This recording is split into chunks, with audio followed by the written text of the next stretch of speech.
Hello students, in the previous classes we studied about different diseases and also last class we studied about immunity, different types of immunity. Do you remember?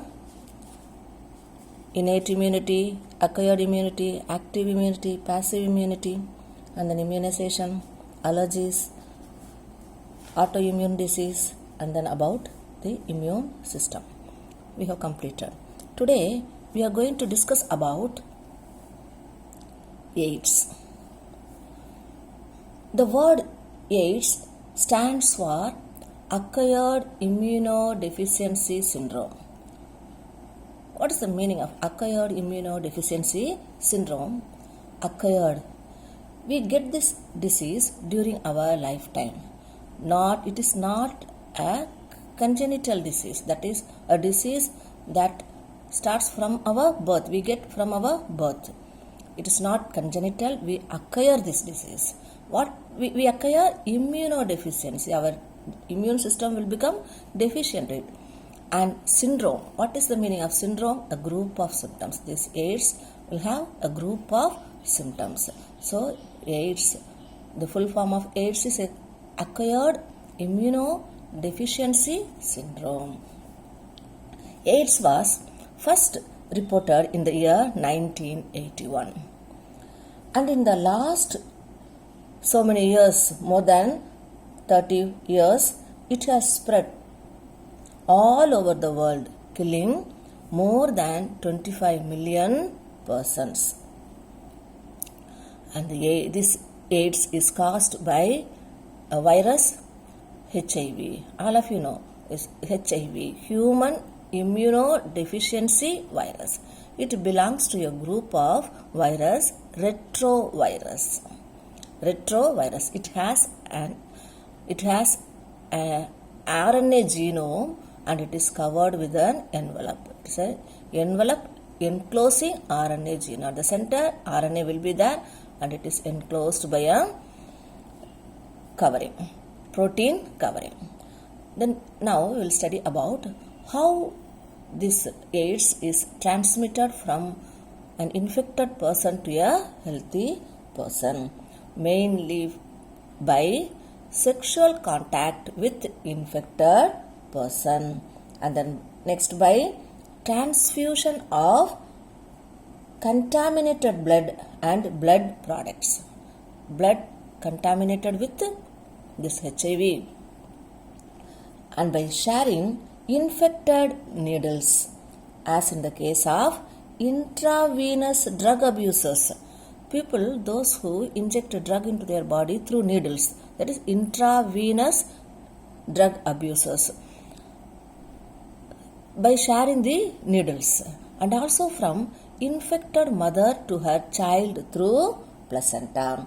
So these are all the means by which the HIV transmits from one person to another person. So people who are at high risk are those who have multiple sexual partners, and then drug addicts who takes drug intravenously, and individuals who require repeated blood transfusion, and also from children born to HIV mothers. They are susceptible to get infected by this HIV.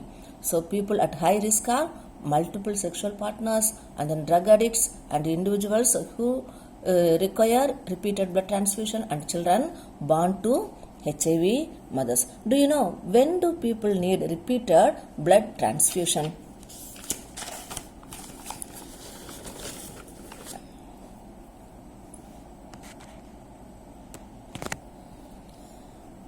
People need repeated blood transfusion often, once in a month or once in a week. It depends upon the intensity of the disease, and they need blood transfusion. And then hemophilia, people having hemophilia and people having leukemia. In hemophilia, in this case, blood does not clot. So even if there is a cut in their body, almost all the blood will ooze out. There will be no blood clotting to stop the blood. and the leukemia, it is blood cancer, and sickle cell anemia and thalassemia. In these diseases, the hemoglobin the production of hemoglobin will be less, or less efficient hemoglobin will be produced in their body. And then we should note that HIV and this AIDS, it won't be spread by touch or by physical contact with the infected person, and it spreads only through body fluids. So it is hence very important for physical and psychological well-being of the infected person. We should not isolate infected persons. If we isolate infected persons, they will be mentally affected. So because it spreads only through body fluids only. If we touch them, it won't spread from the infected person to the healthy person. And also we should not isolate them from family and also from the society. There is always a time lag between infection and the appearance of symptoms. If anybody is infected with AIDS this day, today, then after many months, few months or many months, or even after 5 to 10 years only, they will develop the symptoms. Okay, and then let us study about the replication of retrovirus. Retrovirus is this HIV virus. It belongs to this group, retrovirus. How it replicates inside our body. Okay, now look at page number 155 in your book. Here,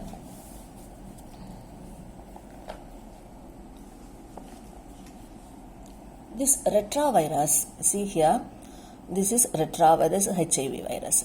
It has this inside, this RNA, viral RNA, and then it is covered with a protein coat. And then this virus infects the normal cell. It infects the macrophages. Enters the macrophages.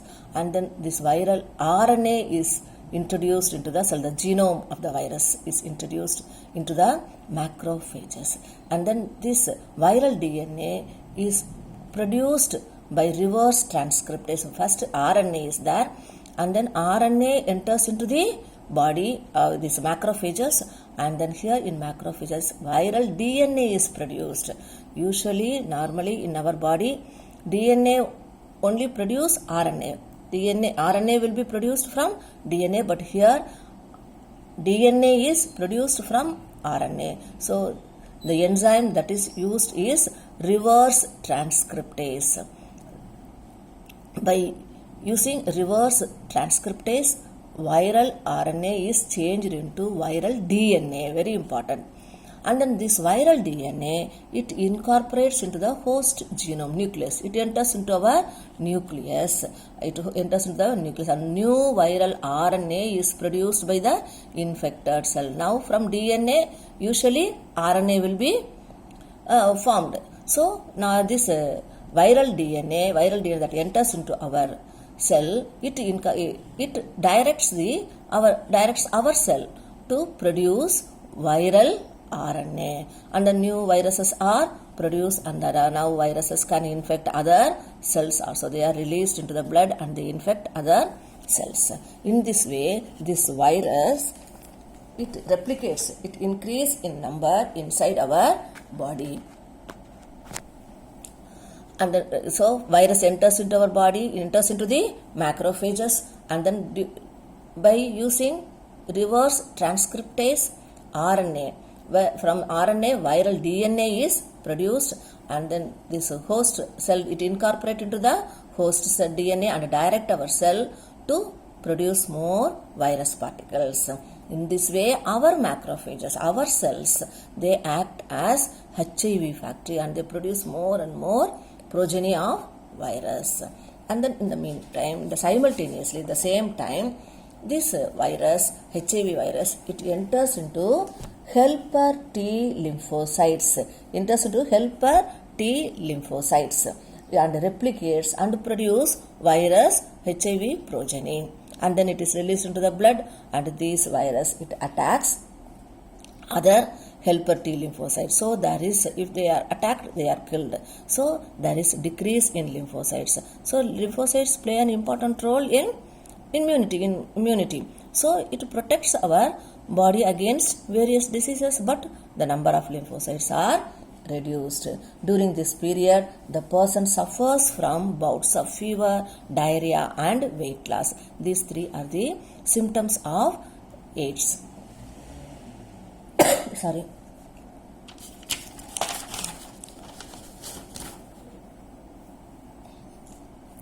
Persons, they start suffering from infections that could have been otherwise overcome. Because of this deficiency in the immune system, they get infection by all these microbes. Otherwise, this infection could have been overcome by our immune system.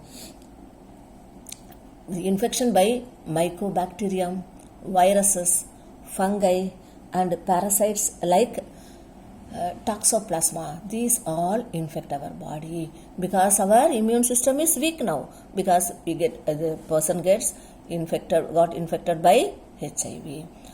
Then this immunodeficient, that he is so immunodeficient that he is unable to protect himself against these infections. The patient's immune system becomes so deficient, weak, and so he could not protect himself against infection by all these microbes. And the best diagnostic test for AIDS is ELISA. It is enzyme linked immunosorbent assay. And this antiretroviral drugs, that means against this virus, because retrovirus, the HIV belongs to the group of retrovirus, and then against this virus we give drugs, and these drugs are only partially effective, and they can only prolong the life of the patient, but it cannot prevent the death of that patient, which is inevitable. We cannot prevent the death of the AIDS infected people. How can we protect ourselves from AIDS? Prevention of AIDS. We will learn about the prevention of AIDS.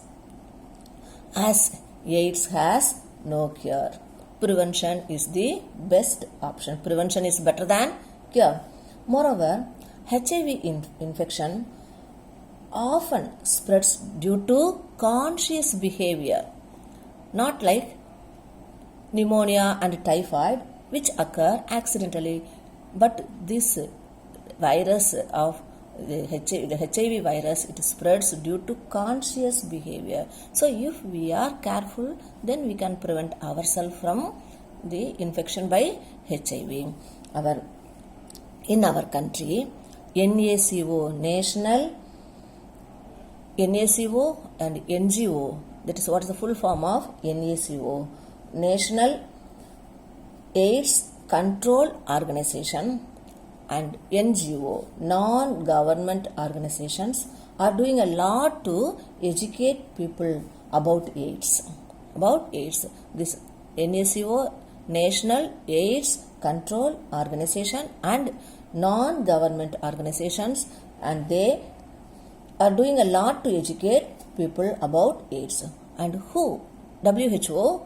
WHO has started a number of programs to prevent the spreading of HIV infections. And what are the different steps taken by WHO? Are making blood safe from HIV in blood banks, and also it ensures whether all hospitals and clinics are using disposable needles and syringes, and then it ensures free distribution of condoms, and also controlling drug abuse. These are all, and also emphasizing safe sex, and also promoting regular checkups for HIV in susceptible population. These are all the different measures taken by WHO to prevent the spread of HIV. And then infection with HIV or having AIDS is something that should not be hidden. We should not hide. Because if we hide, since then the infection may spread to many more people. It will spread to many more people because if we hide, then it will spread rapidly. And it should not be shunned by society. Infected people, they need help and sympathy. They need help and sympathy instead of being shunned by the society. Unless our society recognizes it as a problem to be dealt with and within a collective manner, we have to deal this disease collectively. Otherwise, it will spread rapidly. It is a malady, it is a problem, or it is a disease that can be tackled by the society and medical fraternity together to prevent the spread of the disease. So, our society and also the medical fraternity together we have to prevent the spread of disease. Thank you, students. Tomorrow, our next video, we will learn about another disease, that is cancer. Thank you, students.